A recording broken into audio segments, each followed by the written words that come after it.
ya la ya la la, ya la la la, ya la la la, ya la la la la. That's the whole thing. Ya la la, ya la la. Ya la la la, ya la la la, ya la la la la. You know it already. Ya la la la, ya la la,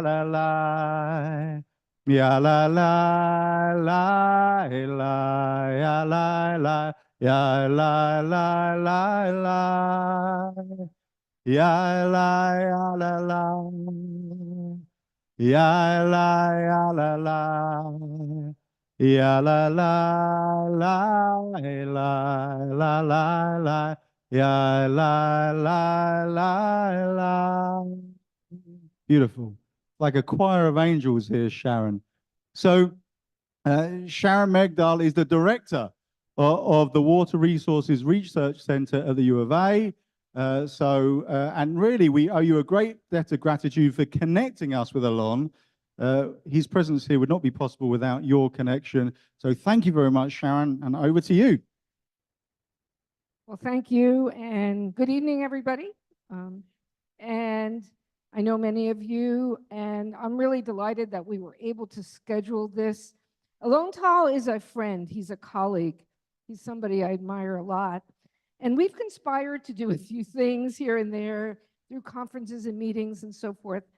And Alon is originally, you'll hear, he's from North Carolina, so he doesn't speak with the typical Israeli accent, but he's lived in Israel and now since like 44 years, 40 years, okay.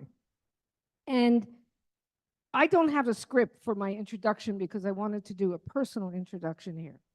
And that is, he is a man of commitment. And he has really made a difference in the world. He's studied here in the United States, related to science and health, and then law in Israel, and founded their equivalent of the Green Movement. He's a man of commitment in that he wants to make a difference, and he's figured out how to do it both through his scholarly work as a very successful professor, now at Tel Aviv University in public policy. Prior to that was at Ben Gurion University, but also through his actions and through his activism and through his environmentalism. And he made a difference in the bringing a lawsuit regarding the disposal of toxic chemicals into, what was it, the Kidron? No, I got the wrong river, but up in the north there, where the divers trained and had all kinds, that was the Kishon, all right. Yeah, okay, he did another one. The point is, I don't know all of his activism. But, and more recently, I mean, he started the Green Movement. He's run for Knesset more than once, but actually got there and was there very recently, and he can reflect on that. And it's just amazing to see his determination and commitment manifest itself in so many ways. So he's now here once again in the United States for a period of time at Stanford. So he contacted me and said, you know, I'd like to get out and give some talks, and you know, come into Phoenix and Tucson would be nice. And so here he is, but he's not here to talk about water, which we could talk about. He and I can talk for hours and hours, and you would find it very interesting.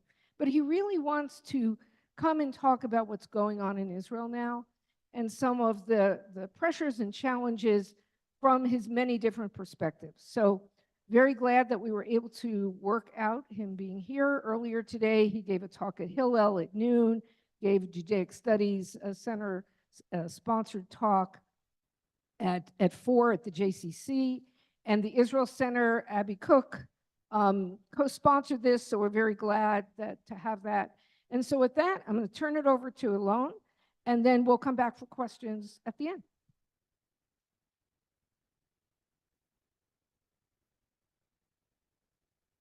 Thank you so much, Sharon. Thank you, Rabbi Cohen, for having me.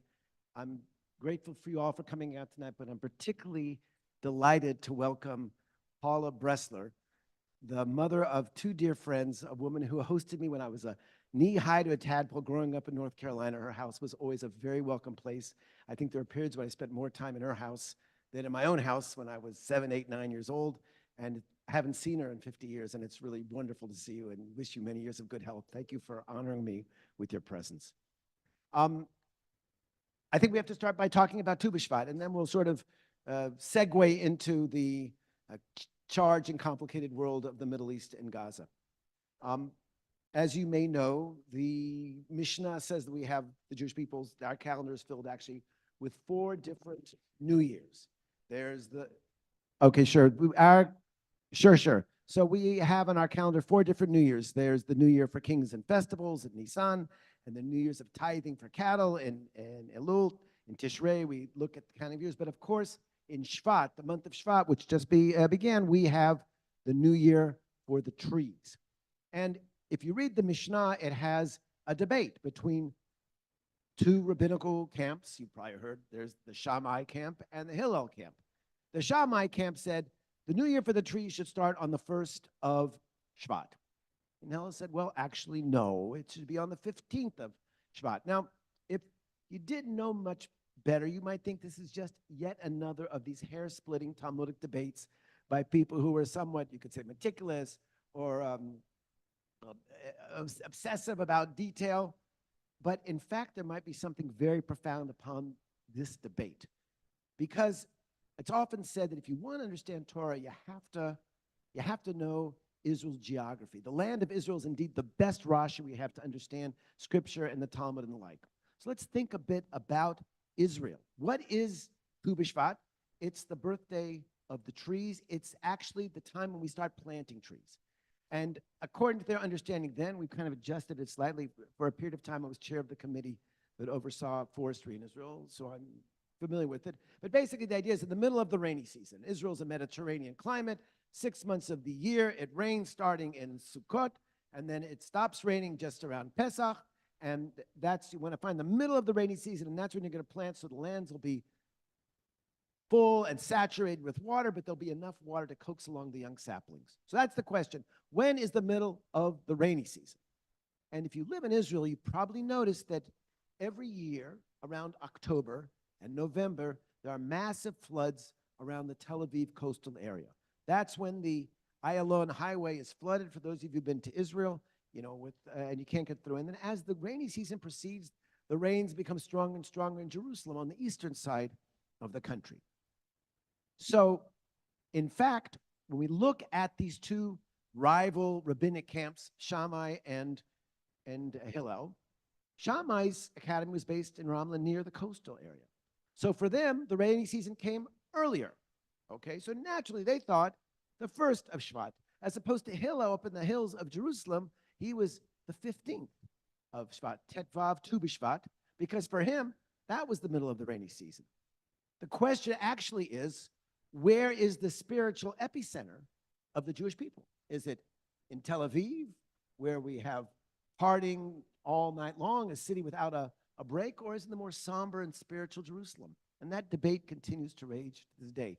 But the point I'm saying is that the deep connection we have, the historic connection with the land of Israel, allows us to understand our tradition.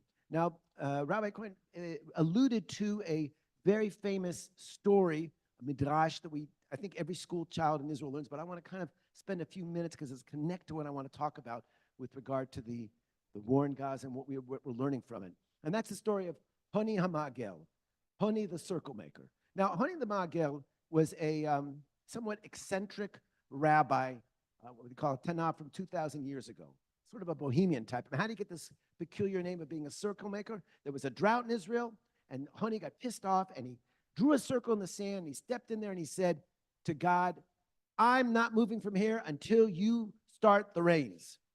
And succeeded. The rain started. And in the Talmud, there's a debate, because some people thought that that sort of audacity might have been a little bit of chutzpah to start demanding things from the Almighty.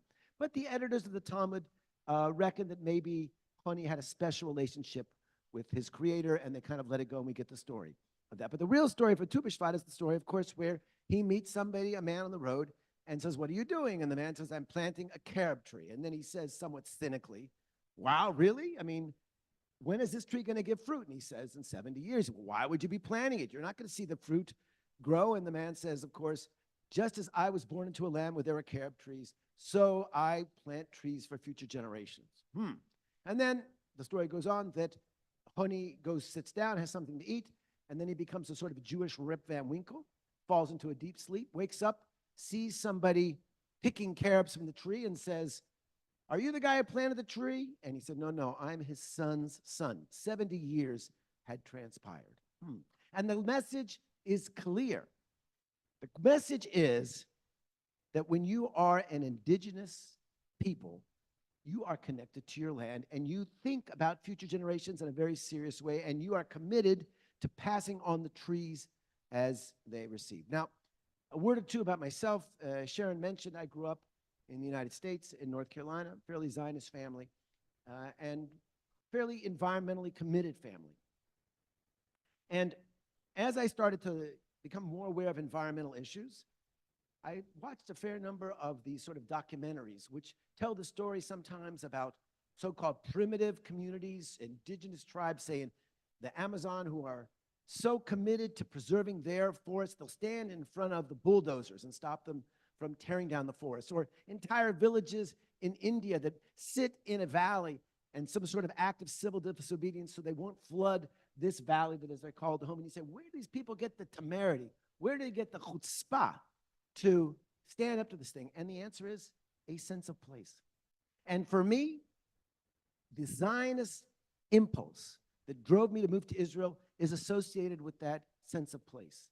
That when you distill all the Zionist ideologies and speeches down, it comes down to this, that we as the Jewish people decided about 100 years ago to reclaim our status as indigenous people in our own land, okay? We had been unceremoniously thrown out by the Romans, and it was time to come home, okay? Now, that's something which is very, very fundamental to my identity, and we'll come back to it in a second, because that indigeneity is being challenged today in the court of justice, in the campuses of the United States, and we have to be very, very clear about it. That's one of the takeaways of this war. Now, a bit about my career in this context. As Sharon said, when I was finished my graduate work, I came back to Israel and decided that I didn't want anything to do with academia. I wanted to sue polluters. Israel at the time had still has plenty of environmental challenges, but it was much worse. And so we were a group of young attorneys and a few scientists, and anything that moved and polluted, we sued them and the government. And we had some successes. And in 1994, I was asked to head a delegation that would go to Tunisia. This was the incipient days of the peace process between Israel and the Arab countries, what we now call the Oslo process. And there was a conference, big national conference of environmental leaders of NGOs, nonprofit organizations from Arab countries, and the foreign ministry heard about it and decided they wanted to send an Israeli delegation. Now, Tunisia at the time, and even today, doesn't really have relations with Israel, even though they're more of a moderate Arab country. I thought it was a great idea. I was dying to go, but the Tunisian government was unenthusiastic. Fortunately, the gentleman who was in charge of funding the conference at the U.S. aid in the American State Department was a guy named Avram Ben David. So you can imagine, he felt this was his chance to do something for peace in the Middle East, and he said, well, here's the deal. Either you accept an Israeli delegation, or I'm pulling the plug on the funding. So very quietly, the Tunisian government said, okay, they can come, and we did. And after the initial awkwardness was over, we found that we got a very warm welcome from the Arab environmentalists from 15 different countries. And they're very curious. They had nothing about Israel beyond sort of toxic propaganda that was sort of the nature of the press at the time in the Arab world. And so that's what they did. I remember I gave a talk, I gave a lecture there about a successful campaign that we'd had in Israel's environmental movement to stop the discharge of wastes from the dairies, the cow sheds, up in the Golan Heights that were creating nutrient loads into the Kinneret, the Sea of Galilee below, okay? And we succeeded. And I could tell at the time from the questions that these Arab environmentalists from 15 different countries couldn't get their mind wrapped around this notion that environmental organizations would sue the government, would organize large demonstrations, would lobby. and actually be effective in doing that, because none of them came from democratic countries. And so that wasn't really the tools in their toolbox.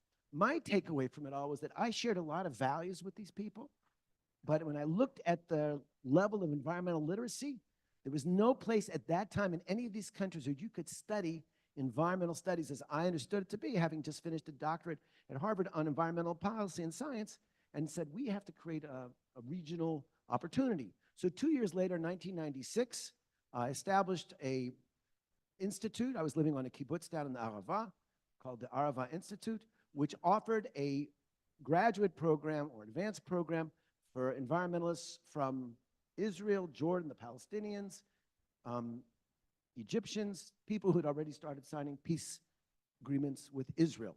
The notion is that Israel's environment is no bigger than a postage stamp.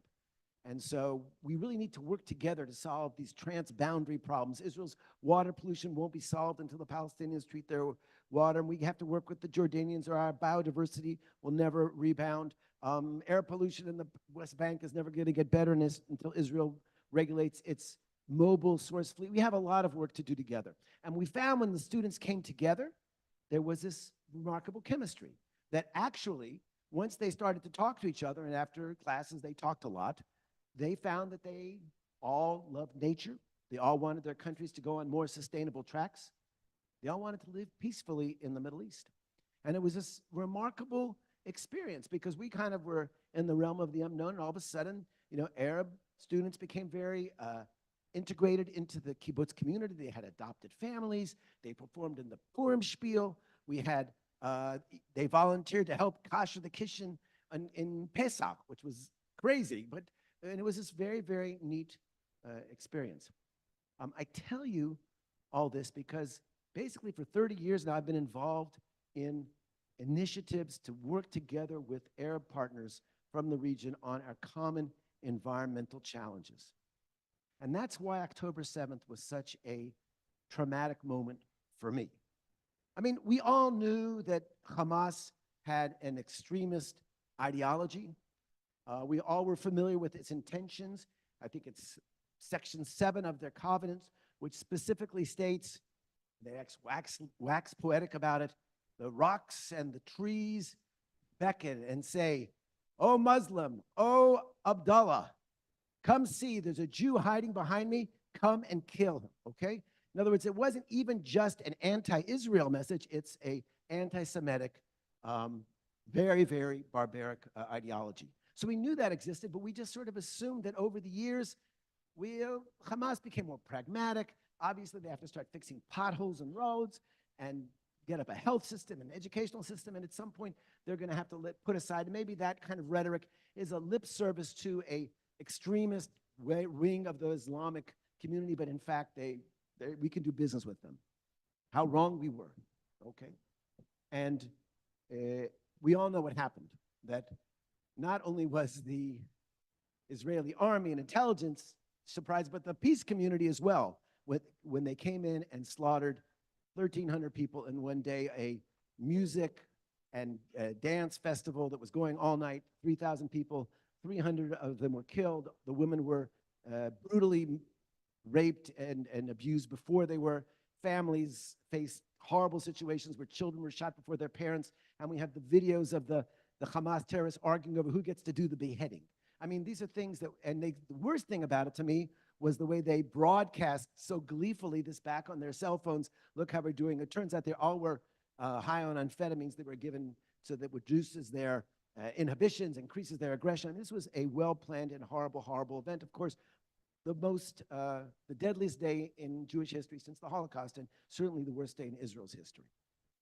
I want to make it clear that it wasn't just Jews who were killed on October 7th. Dozens of Israeli Arab citizens also were killed without any distinction. In fact, even now, as we think of the 130 so hostages, there are plenty of Israeli Arab citizens that are there as well. And one of the silver linings, if you will, one of the things that happened as a result of October 7th is the Israeli Arab minority realized that in this battle between extreme Islam and a sane civilization, they want to be an Israeli side, and the identification with Israel amongst the Israeli Arab community has increased dramatically. The Bedouins, who are feeling very, very alienated and isolated for many years, all of a sudden, their people are being shot at and bombed every day, and their hostages are there, and they have also realized that it's not so bad to be Israeli. We actually are proud to be Israelis. So this is something that's happened. And I say that because it's important that we realize that the war in Gaza is not a war against the Palestinians and not against Arabs. We have 20% of Israelis are Arabs, but it is a war against an evil regime that I think all Israelis more or less agree now must be removed and their military capabilities neutralized.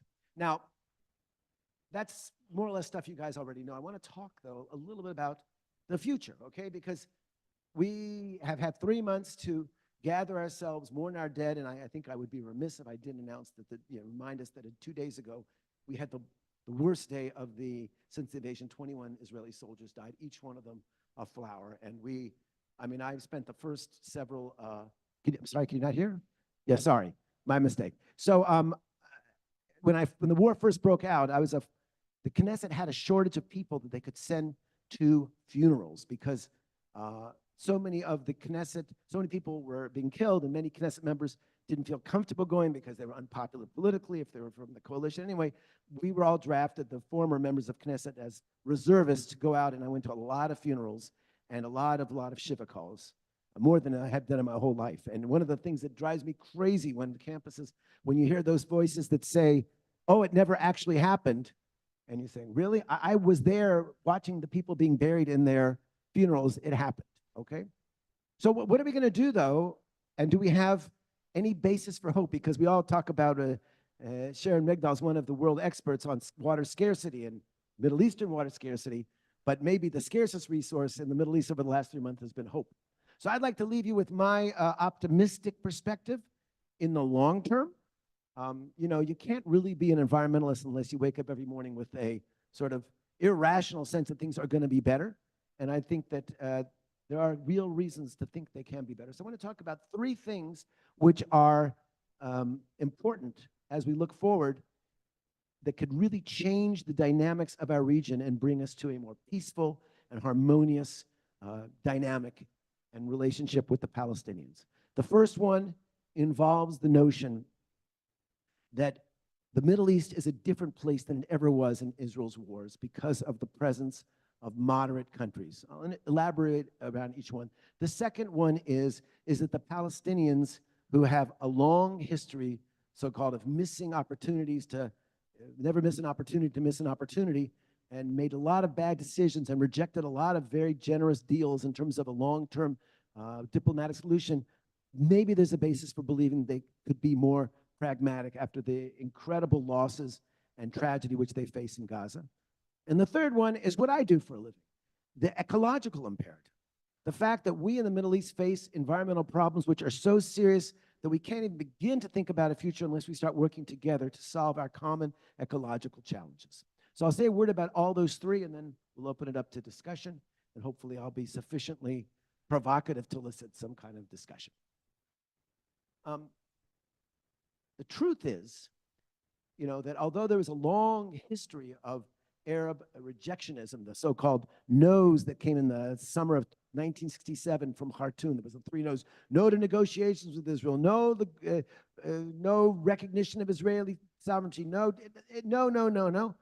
That started to change in 1977 when Anwar Sadat came to Israel, and then in 1994 we got the Oslo Accords passed. In the most recent years, the Abraham Accords, very, very important, where Morocco and the United Arab Emirates and Bahrain and a whole other series of countries. The fact is, today, the vast majority of Arabs in the Middle East live in countries that have diplomatic relations with Israel. And even more important, notwithstanding the very painful images that are broadcast morning, noon, and night on Al Jazeera and all of their cities, and the discontent naturally about people, what's happening in Gaza, not one of these countries has backed off. Indeed, 3 weeks after the October 7th, the Arab leaders, heads of state, convened in Cairo. And there the more extremist leaders, heads of Syria, Palestinian, had demanded that they had all these demands, that the Arab countries cancel their diplomatic relations and expel the Israelis from there, that they stop allowing Israel to fly in their airspace, that whole list of operational demands. And although the Cairo conference did have a declaration at the end which called for, that expressed great sadness and concern for the lives in Gaza, and that's fine because I have great concern for the lives in Gaza, there was absolutely no willingness to back off. Indeed, I can tell you firsthand that heads of Arab states send WhatsApp messages to senior Israeli politicians saying, finish the job, because they recognize that in this global battle about the future of our region and maybe our planet, between the extremist Iranian Shiite jihadist idea versus a more moderate, accommodating one, there's not going to be, there's going to have to be some sort of a resolution, and Gaza is the front of it.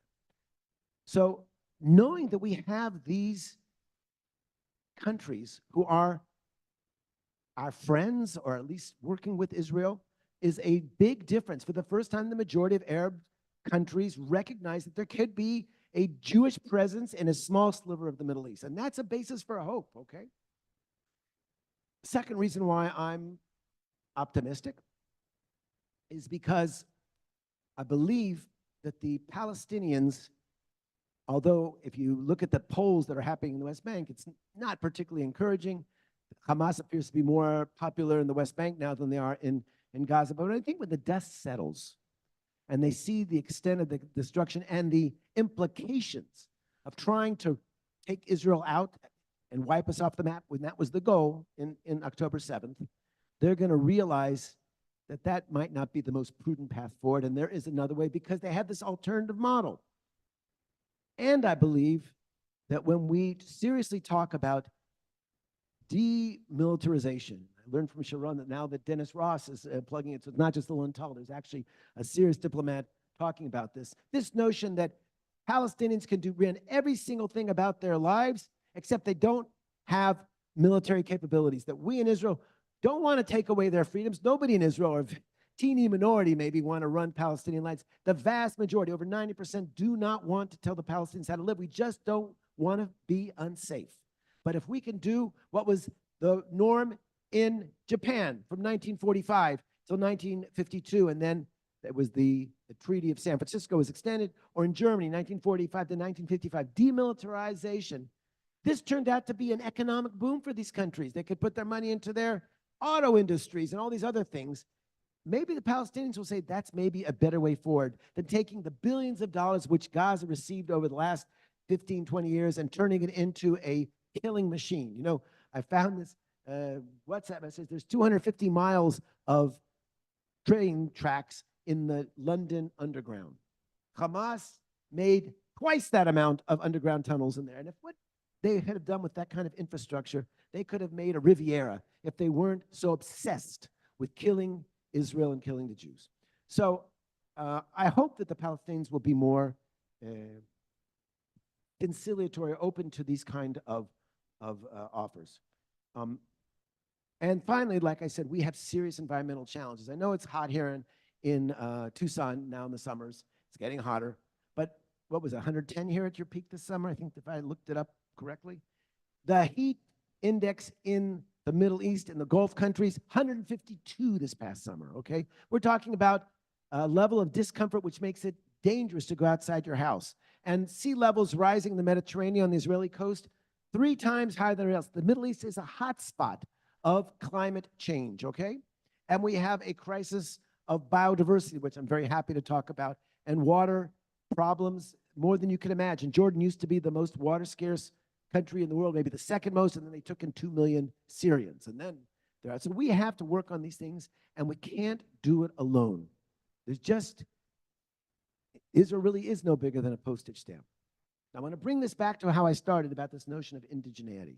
I think that one of our problems when we look at the past, decades of trying to make peace is that too many of us were complacent, and we passed over what we should not have in terms of some of the rhetoric and some of the axioms of Palestinian nationalism. And one of those ones is a disregard and disrespect for Jewish indigenous in the land of Israel. In fact, just this week on the Stanford campus at a mock tent camp, I was arguing with smart students from Stanford. I assume they're smart. They must have a very high SAT score, but they don't seem to read much history because they were arguing, oh, you know, the Jews only started coming to the Middle East in the turn of the 20th century. And I was like, really? You know, go back and read what the traveler said and go to the Israel Museum and see the scrolls that were dug out with the Hebrew script. There is no nation in the world who is as quintessentially indigenous as the Jewish people in the land of Israel. I mean, you name it. We speak a language that's just at least 3,000 years old, which would allow us, if we could turn the hands of time back, to speak to our forefathers. All open conversation. We read the book of books that was written in our land here in the synagogues and on our hiking trips. We force our kids every year in high school to have very tough matriculation exams so we can pass on this Bible literacy to future generations. We marvel at the same vistas and landscapes as our ancestors did thousands of years ago. We welcome the wildflowers, and as we speak here in Tu B'Shvat, the almond trees are blossoming, and we celebrated then. One of the beautiful things about Zionism was reviving this birthday for the trees. I live in Modi'in, where the Hanukkah miracle happened, and every year in Hanukkah, I walk the land of the Maccabees, okay?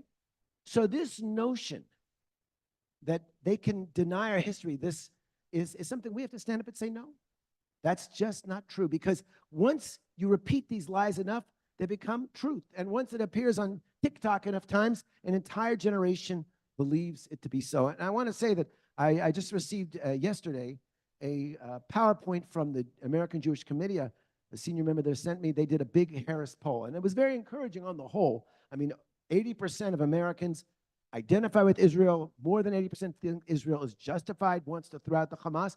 But there is that worrying demographic between 18 and 24 where the support is split, 50-50 for Hamas and Israel. And I'm sure that if we could provide actual information, explain to people what river and what sea are you talking about there, they would understand that they're misguided. So I would encourage all of us to not to blink. It's been a tough couple of months in Israel, tough couple of months to be Jewish in America.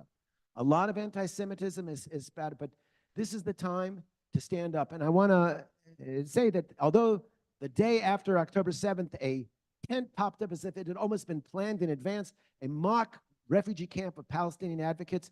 After about a week, there's a lot of Israelis in Silicon Valley, and they said, we got to do something. And they got the students at Stanford involved, and there is a Israeli blue and white tent, which has many, many more people, and WhatsApp groups that has students there around the clock, pulling in passersby and telling our story.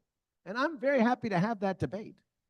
That's one of the reasons I'm coming to campuses, to talk to people. And we have to be willing to do that. Because I think the only real sustainable peace we can talk about is when we respect their narrative, and I don't think we need to play the card that our indigenousness is bigger than their indigenous. Everybody has their own legitimate narrative, but they have to respect us.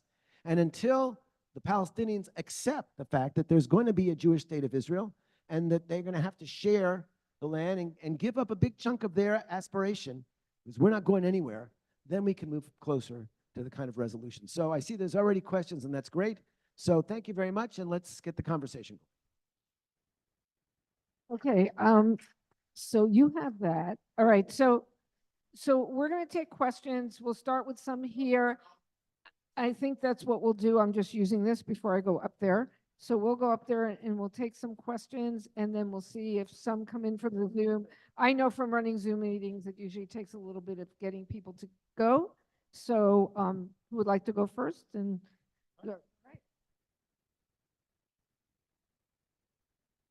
I actually have so many questions, but your last commentary made me think about, I've been sort of addicted to YouTube, unfortunately, and there's a guy who does Ask a Palestinian, Ask a Jew, and I've been very depressed in hearing when he goes into Israeli Arab or Palestinian Arab communities and hearing that this idea of Nakba, that they have that they were, kicked out of their lands and that they have a right to go back to them. Like, And this is the narrative that the world takes, that they should be able to get the land back. It's it's so problematic on historical notions, and the idea of refugees. 800,000 Jews are going to go back to the Arab lands. Like, it just, like, so I'm wondering, how do you address that when you're speaking to thing? And I just had one other thought, was in the Gaza, they're using the sponge bombs, and it's a way to like block up the tunnels. But what does it mean? It's very toxic. Like, when it's used, does it become inert, or is that going to leach into the water table? You asked a couple of really good questions. I think that just like there's a lot of different flavors of Judaism, Palestinians are not a monolithic place either. And one of the reasons that I feel it's so important for us to finish the job with Hamas is to allow a more moderate Palestinian to stand up. The Palestinian history is replete with moderate political and other leaders who didn't live very long, who got taken out. In the West Bank, it still happens. Certainly it happens in the Gaza Strip if you're anybody who departs from the Hamas ideology, or happen to be gay, or happen to be a women's activist, whatever. You don't have a very long life expectancy. So creating a safe space for a more moderate position is there. Now, sometimes you talk to people that say, we're in favor of BDS. It's a non-violent protest. But the truth of the matter is the goal is the same, and that's the elimination of the state of Israel. So we're obviously not going to engage in negotiations on how to write our own suicide note. That doesn't make sense. Part of the reasons why we didn't get a deal in 2000 when Clinton came with Ehud Barak's proposal to Yasser Arafat, in 2008 when Ehud Olmert came and gave a even more generous proposal to Mahmoud Abbas, the president of the Palestinian, and they turned it down from Condoleezza Rice, was because of this notion of the right of return. And the right of return basically means the end of a Jewish and democratic state. And we're not going to do that. There are consequences when you wage war and lose. One of the things that I did once, visited up in the Dolomite Mountains of Italy. I don't know if you've ever been there. A town called Cortina.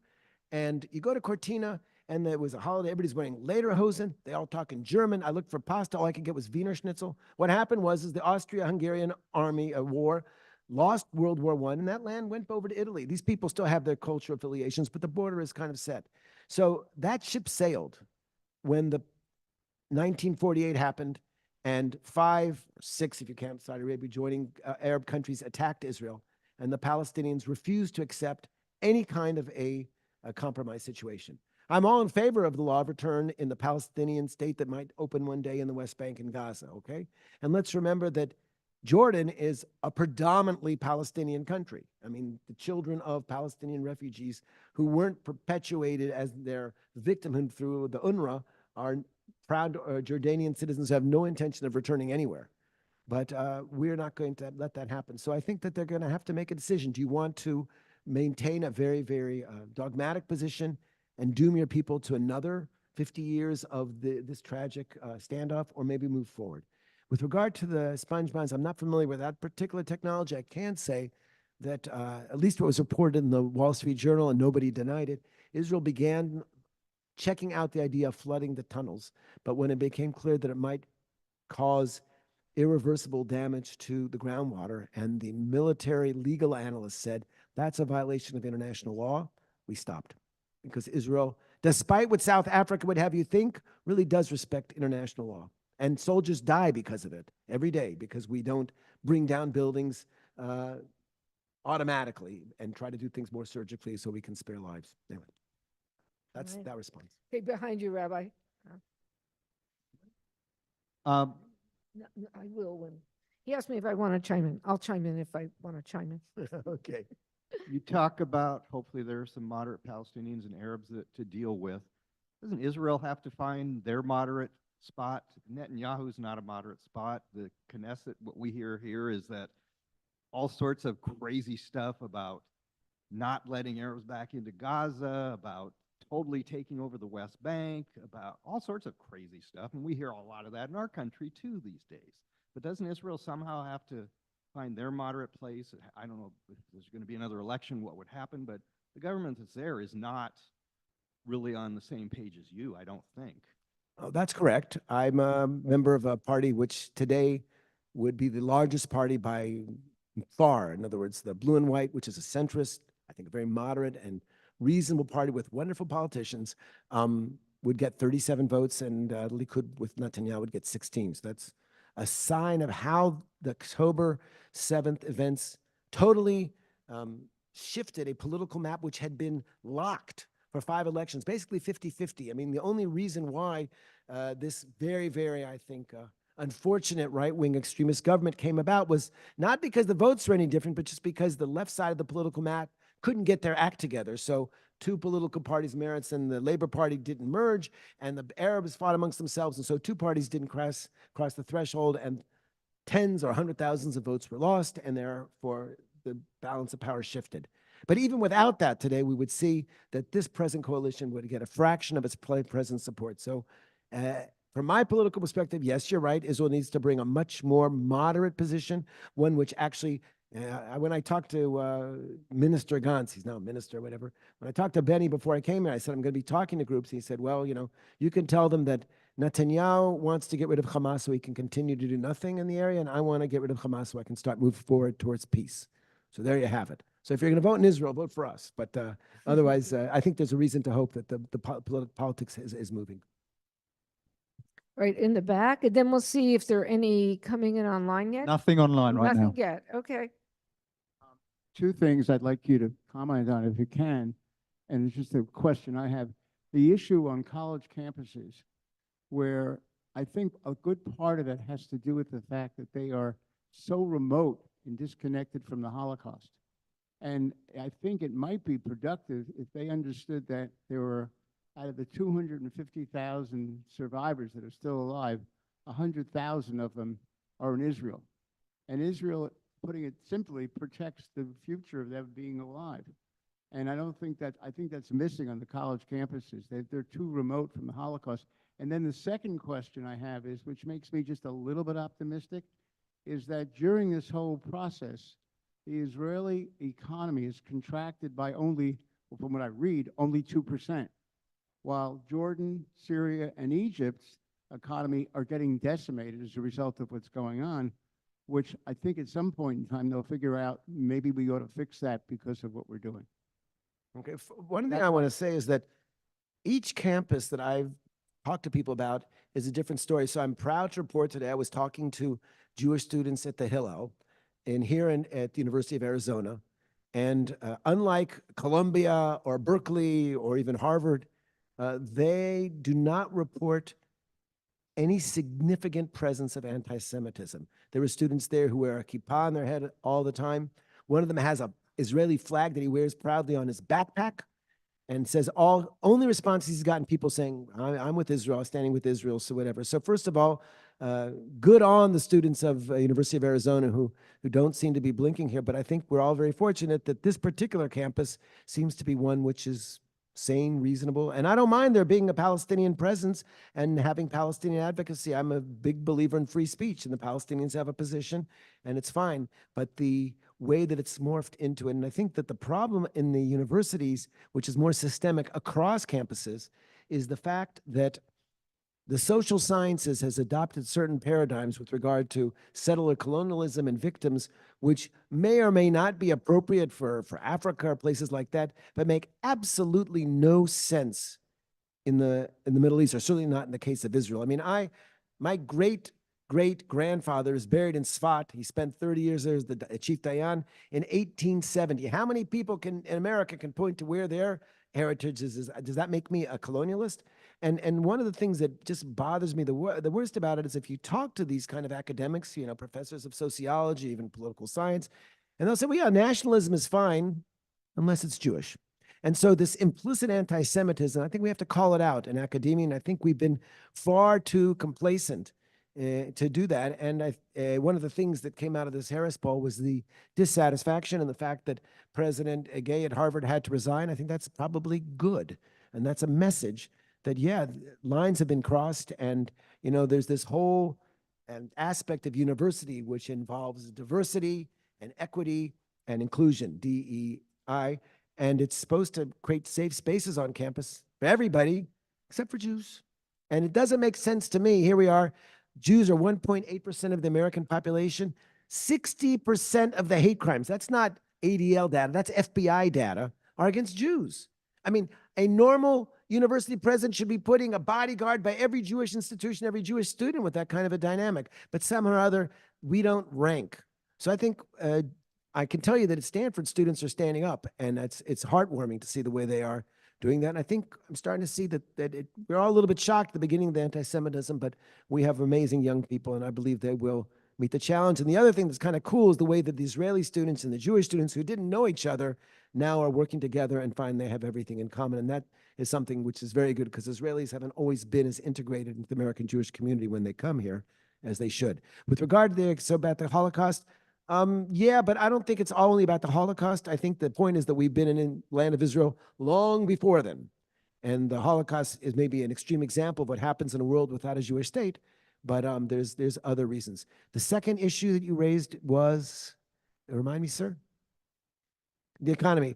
Well, I hadn't seen those figures. I'm quite concerned that the shekel is highly devalued, and I heard that are going to lose our What's the exchange rate? 3.77 last I checked, and it was 3.3 at the We start. like that here, right?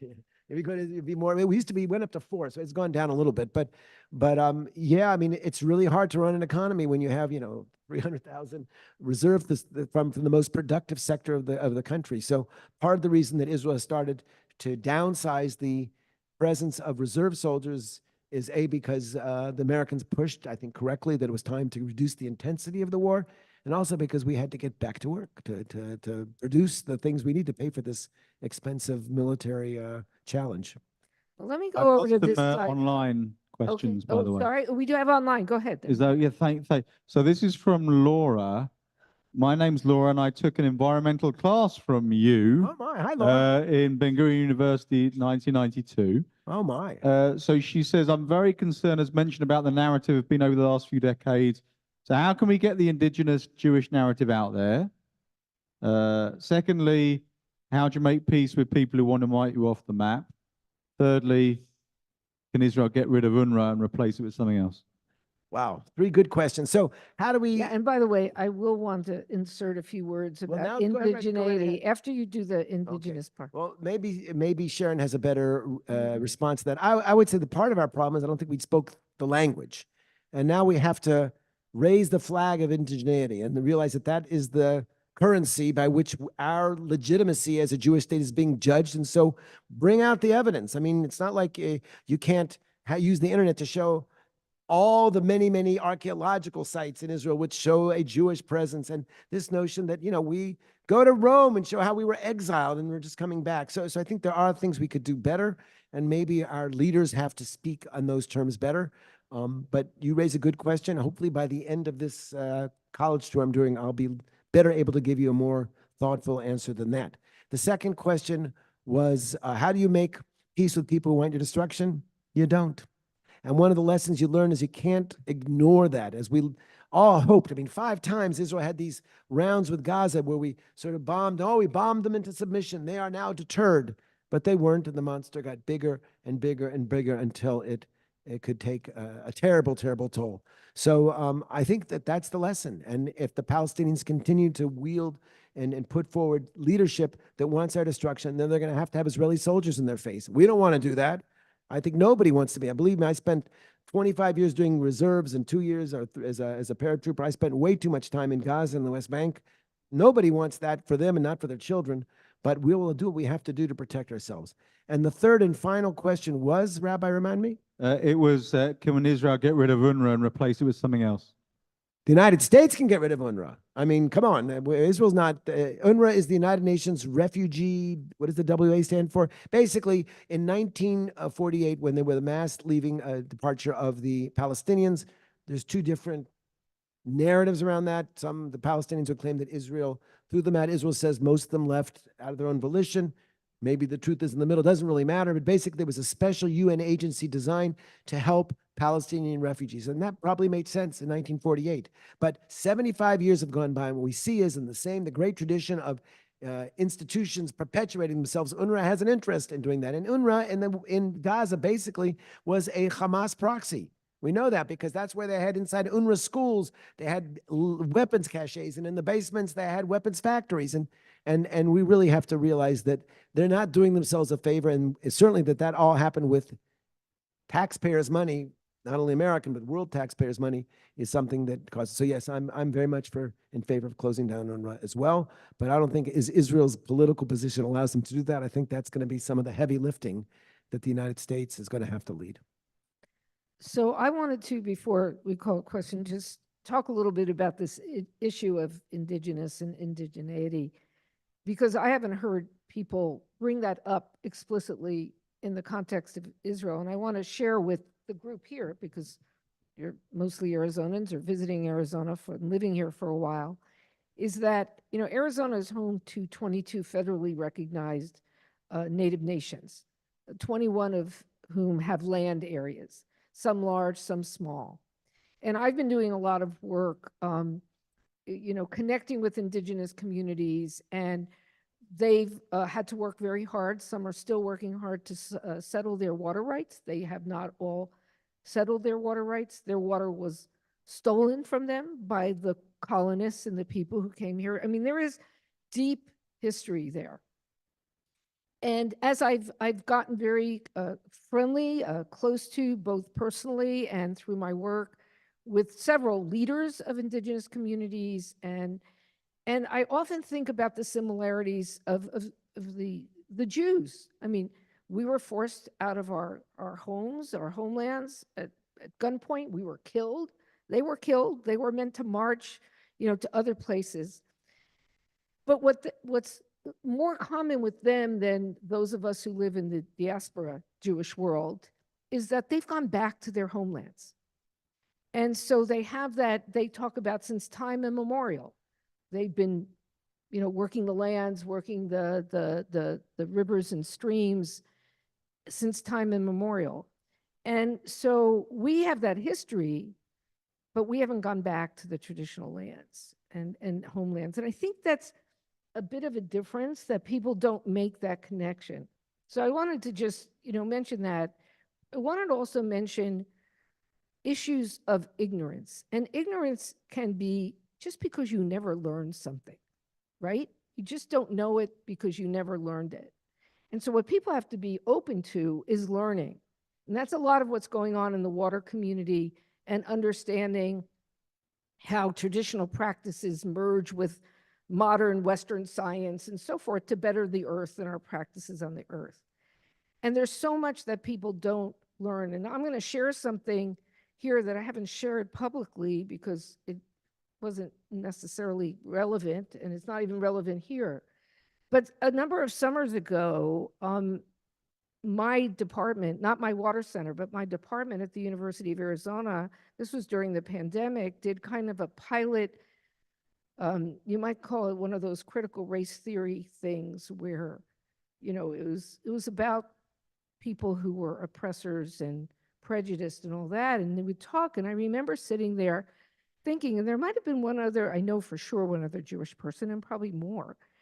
And it's like, well, those things happen to us. But it goes to your point that the Jews are not considered when we talk about some of the history of oppression. And it wasn't appropriate to bring up, but I just want to relate to that point. The other thing is so Alon, when he was last at Stanford, he was busy writing a book. That wasn't that long ago, but. No, coming out in 2 months. Coming out in 2 months. It takes a while from writing it to press. But I can recommend, if any of you have insomnia, making climate tech work, 3-4 pages, and you don't need any medication. Yeah.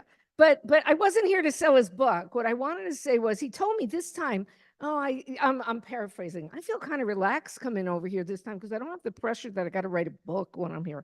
I'm going to write short articles. It's going to be easy. I'm not going to spend 8 hours a day. I just want to maybe recommend you write something about this issue of the indigeneity if you hadn't planned on it. So I'm giving you an assignment. Yeah, in your free time. Okay, we had a question over there. Yes. Gentleman Rabbi, with the right beard. here. Yeah, so clearly there are very old and difficult problems. You want to hold it a little closer so, yeah. Yeah, clearly there are very old and difficult problems. They cannot be solved today or tomorrow or the day after tomorrow. And in the long run, of course, all these initiatives, they are very important. But the peace is not going to come tomorrow. I'm 70. I don't think that I'm going to see it in my life. And I'm not sure that those who are 50 now also going to see it.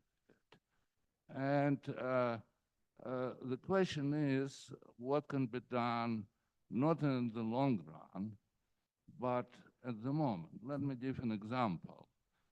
Some 18 or 19 years ago, you, I guess, know the dates better, when there was disengagement in Gaza, I personally was very much in favor of that. And my cousin, who lives in Israel, strongly opposed it.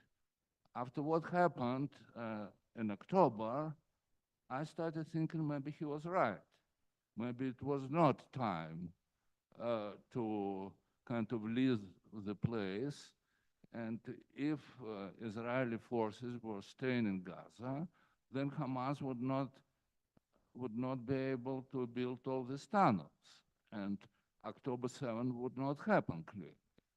So there is kind of a dichotomy about the long-term solutions.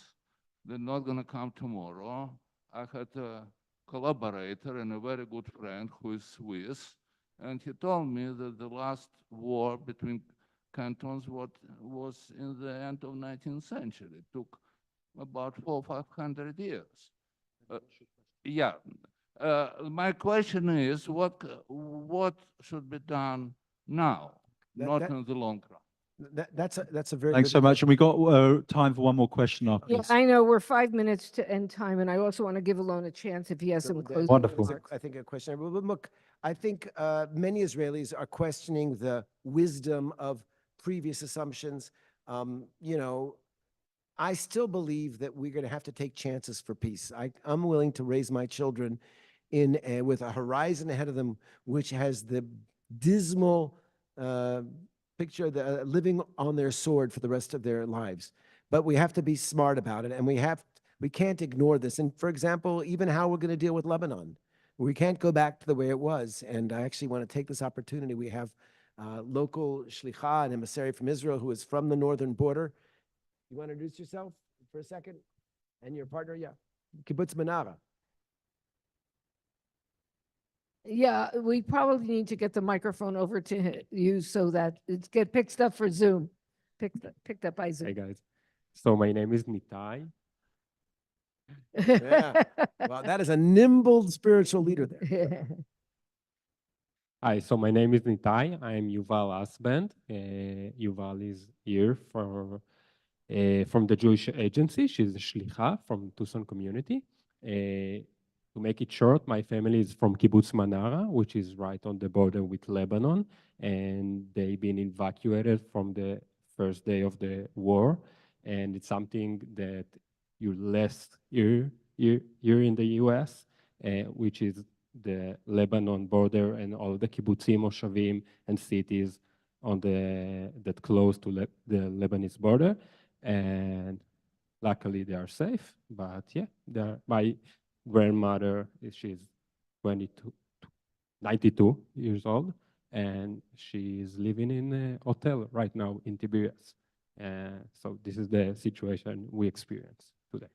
So I say that is because I think we forget the fact there's 160,000 internal refugees, and that's it. But to get to your question, what can we do now? I think it'll take a new government to do it, because I think that this particular government's attitudes to the Palestinians is so extreme they wouldn't be up. But we saw during the government of change that preceded this, Naftali Bennett and Yair Lapid, what could be done when you start giving a little bit of goodwill, creating economic opportunities. We can move forward with baby steps, being very, very cautious in terms of the security concerns. But I think to just assume, we know that You know, there was always this debate. I was, for a while at Tel Aviv University, I was chair of the conflict resolution program. When I came in, they said it was called conflict resolution English. I saw it in the Hebrew side, it said conflict management. I said, I thought it was conflict resolution. It's Yeshuv Sichsuchim, not Nihul Sichsuchim. They said, well, we kind of thought that it was, I said, no, no, no. And I think what we've learned is that managing the conflict, which is maybe what your relative would want to do, that'll only get you so far. And so while we have to think about the obstacles to moving forward, and one part of that is having a radical Islamic government in Gaza, we can't lose sight of the fact that we are commanded by our tradition, you know, that we have to pursue peace, okay? That's a basic, you know, Ridifat Shalom is built into our ideology, and that's why we came to Israel, not to be soldiers, not to be Sparta, but to live harmoniously with our neighbors. So I don't disagree with any of your analysis. It's not clear all the smartest decisions. It's always easy to be an armchair, what's it called, an armchair quarterback in retrospect. But learning the lessons of October 7th doesn't mean paralysis. Well, I think that was a great, we had one more question. This woman, Okay, we'll do it quickly. It was and then Shoshana, I think. Shoshana, who didn't get enough of a loan at the JCC talk, so Well, she's back again. Second rounders always get their chance to get a question. People can go a second round with me. They're welcome. I'm terribly worried that when you are talking about the need for peace and how we're going to go about it, all of which I agree with, of course, we are talking, we're taking the words of a very right-wing leader who, in my opinion, has no real interest in what's going on as long as he saves his skin, but that's an aside. We are talking about getting rid of Hamas. How are you going to get rid of Hamas? With all what Israel is doing in Gaza, the enormous loss of life of Palestinians, I am sure that for every Hamas that we catch, there are going to be 5 new Hamasniks sprouting up with tremendous anger of what happened in Gaza to them. Now, I think it's naive to think that we can get rid of Hamas. That's one thing. And I think it's naive not to realize that more and more extremists are going to sprout up. Okay, well, that's one perspective, Shoshana. I would Yeah, be that's more my optimistic. No, perspective. no, I'm and it's a not totally talking about legitimate, and anybody else's. that's not an unrealistic perspective. But I would say this, and just the time is run out, so I have to bring it to a conclusion. I would say this, look, let's go back to 1945. The Nazi Germany, the people of Germany were probably just as committed to the Nazi ideology as the Hamas supporting Gazans are today. And you could say the same thing. For every German that you kill, there's going to be a Nazi born. But look what happened. An evil regime was destroyed, okay? And Europe has enjoyed 85 years of peace and prosperity. And one of the things that I believe about, that I've learned since October 7th in terms of the most basic lesson for me is, if democracies can't finish the wars that our enemies begin, then we're done. We have to have that hope and faith that the Palestinians will be pragmatic enough to realize we can't enable another disaster like this. And I think the trauma, and I agree with you that the loss of lives on the Palestinian side has been enormous, heartbreaking. Of course, we probably agree that it's Hamas who designed it that way, but that doesn't mean that I can sacrifice my ability to bring back his grandmother to her house, because my responsibility as a country is first and foremost to provide security to my people. And we failed, and we have to succeed. We owe that to our citizens. And we have failed for so many years of blindness, of not. Yeah, and let's have it be very brief because we really do Well, need to wrap up. Yeah, why is it that you have not mentioned, I very much respect all your talk today, this afternoon and this evening, and yet I've not heard you say one word about the catastrophe that is taking place in Gaza right now. Okay, I'll just say a few words about that. It sounds kind of callous, okay? Israel did not ask for this war. Wars in urban areas produce enormous civilian casualties. I think 3 million Germans died, civilians died during the war. Japan, similar numbers. Now, the numbers that I've seen from Israeli military assessment is that pretty much for every one Hamas terrorist that we've killed, about 2 civilians have died, which is considered, sounds horrible and callous to say, but that's actually quite a low ratio. And as much as it is a clear tragedy, and I think the Israelis are not obtuse, we see those damages. We are so filled with sadness of our own, we don't necessarily have the bandwidth to take it in as we might.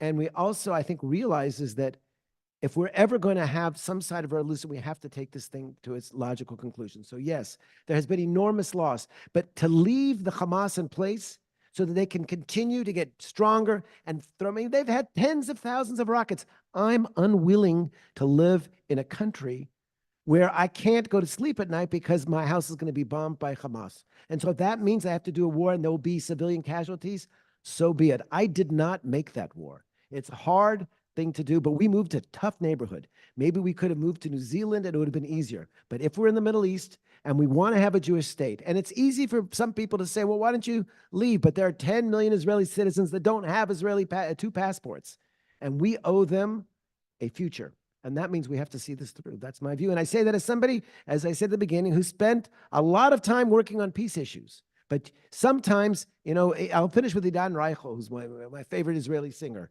He said 2 days ago that he thinks that the Gazan people are hostages to the Hamas thing. I think that's how I feel, that we are liberating them, giving them a chance at a better future. And to leave Hamas in there because there might be there, it feels good in the short run, but dispassionately, I think we have to take the long view. And I'll leave it at that. I'm not going to argue with you. All right, so I think we should not get into argument.